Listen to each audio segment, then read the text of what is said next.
Hello students and welcome. So let's start geography of class 8th, and we were studying lesson first that is about resources. Today we will study about types of resources. The resources are classified in a number of ways. Basically there are two types of resources, natural resources and human resources.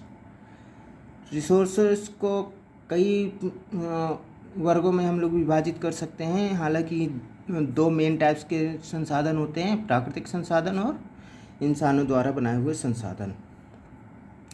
Natural resources are all those materials and elements of natural environment which man uses for his benefit. As such, natural resources include land, soil, water, minerals, forest, animals, etc. Human resources can be considered in two ways, that is actual quantity of population and as qualities of this distribution, such as density, age, group, sex composition, working population, literacy, etc. A qualitative assessment also includes consideration of personality, education, skills, enterprise, etc., all of which affect the economic development of a country.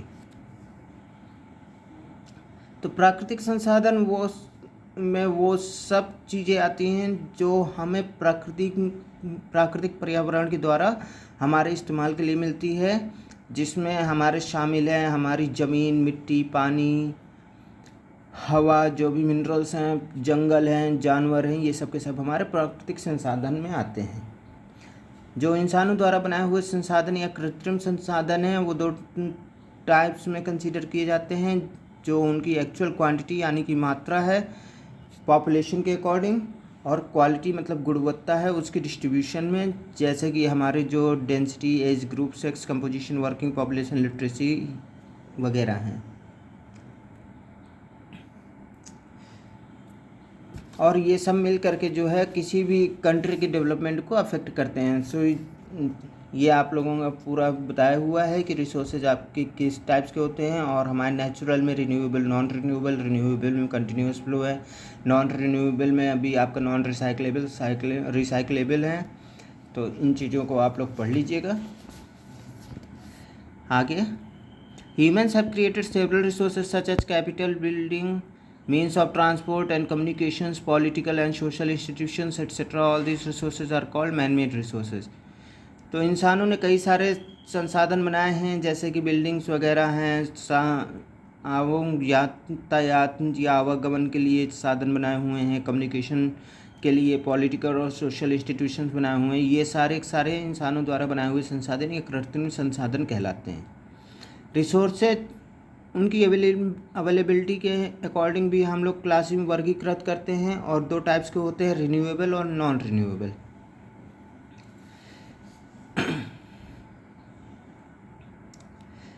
Natural resources, any matter और element derived from the environment that is used by human beings such as air, water, soil, minerals, fuels, plants and wild life is called a natural resource. Some resources like air, water and plants are essential for the survival of mankind, while others are minerals and fuels are used for satisfaction of other materials needs and wants. तो कोई भी पदार्थ या तत्व जो हम लोगों को प्राकृतिक पर्यावरण से मिलता है, जिसको हम लोग यूज करते हैं, जैसे कि हवा, पानी, मिट्टी, ईंधन, प्लांट्स, वाइल्ड लाइफ, ये सारे नेचुरल रिसोर्सेज कहलाते हैं। और इनमें से कुछ चीज़ें जैसे हवा, पानी और पौधे, ये सब के सब हमारे जीवन के लिए बहुत महत्वपूर्ण हैं। जबकि जो मिनरल्स और फ्यूल्स हैं, ये हम लोगों की जो ज़रूरतें हैं उनको पूर्ण करते हैं। नेचुरल रिसोर्सेज को हम लोग कई तरीक़ों से वर्गीकृत कर सकते हैं। On the basis of the source of origin, resources are classified into land, soil, water, plant, animal, mineral and energy resources. उनकी उत्पत्ति के आधार पर रिसोर्सेज को हम land, soil, water, plant, animal, mineral और एनर्जी रिसोर्सेज में क्लासीफाई कर सकते हैं। डेवलपमेंट ऑफ रिसोर्सेज में तीन टाइप्स के रिसोर्सेज होते हैं, पोटेंशियल रिसोर्सेज, एक्चुअल रिसोर्सेज और रिजर्व रिसोर्सेज। पोटेंशियल रिसोर्सेज हमारे वो रिसोर्सेज होते हैं जो कि किसी एक क्षेत्र में पाए जाते हैं और जब तक जिनका अभी तक यूटिलाइज या यूज़ नहीं हुआ है, लेकिन उनके भविष्य में यूज होने के बहुत संसाधन हैं, जैसे बहुत चांसेज है। जैसे अफ्रीका में पानी के बहुत बड़े स्रोत मौजूद हैं, उनके पेरेनियल स्ट्रीम्स के रूप में, लेकिन अभी भी उनमें से ज़्यादातर यूज नहीं है। एक्चुअल रिसोर्सेज में वो रिसोर्सेज है जिनका सर्वे हो चुका है और जो तुलनात्मक रूप से यूज किए जाने में हैं,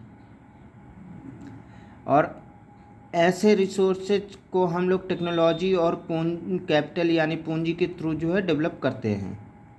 रिजर्व रिसोर्सेज में आपके वो रिसोर्सेज या संसाधन आते हैं जिनको हम लोग अपने प्रॉफिट के लिए मौजूदा टेक्नोलॉजी से हम लोग जिनको डेवलप कर सकते हैं।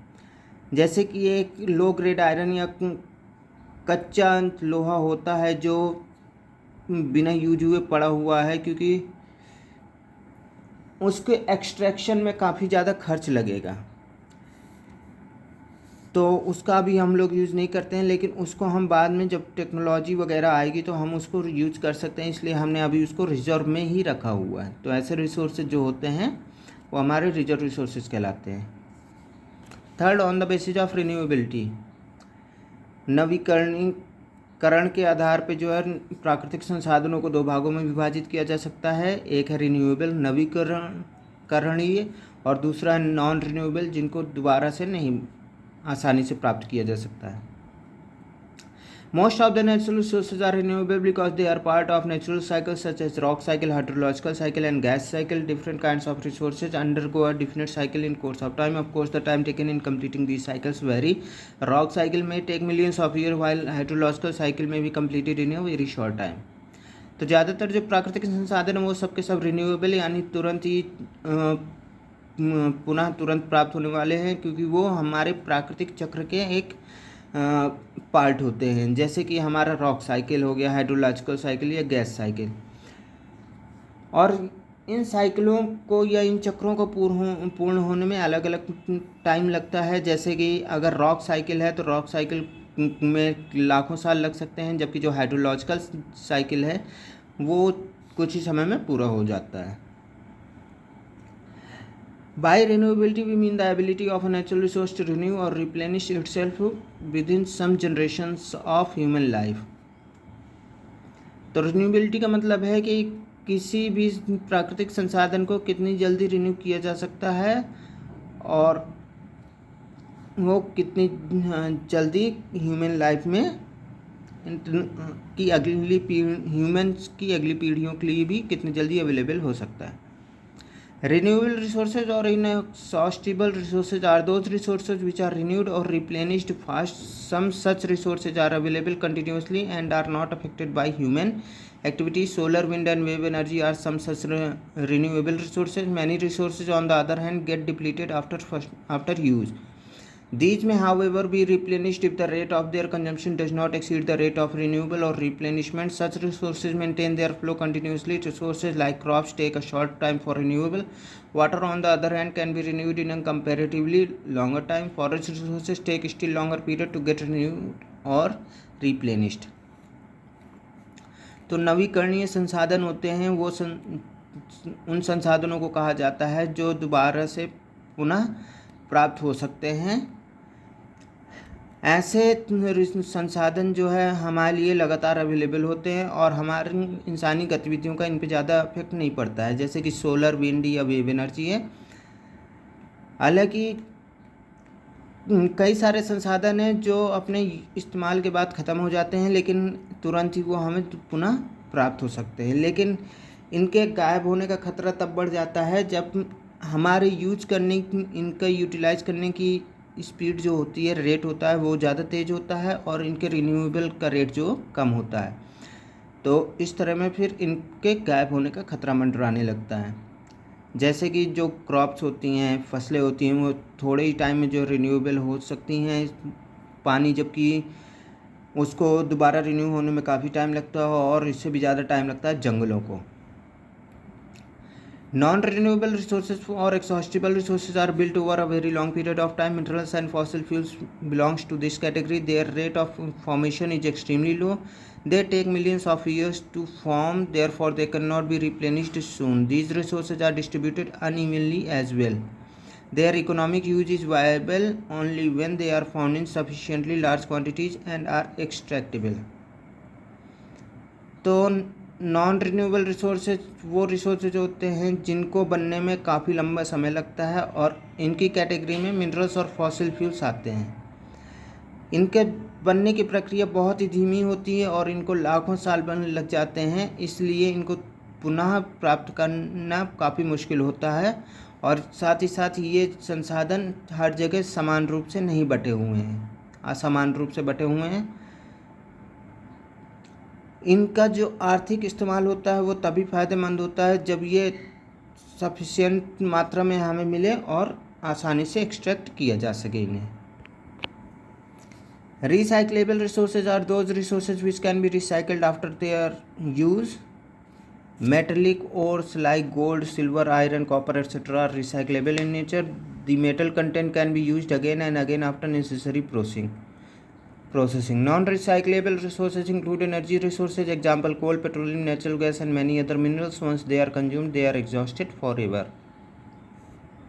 तो रिसाइक्लेबल रिसोर्सेज वो रिसोर्सेज होते हैं जो अपने यूज के बाद दोबारा से रिसाइकिल किए जा सकते हैं, जैसे कि आपका गोल्ड, सिल्वर, आयरन, कॉपर, ये सब के सब जो है दोबारा से रिसाइकिल किए जा सकते हैं। कोई भी मेटल कंटेंट होता है वो उनको बार बार हम लोग अपने हिसाब से नए रूप में ढालकर यूज़ करते रहते हैं।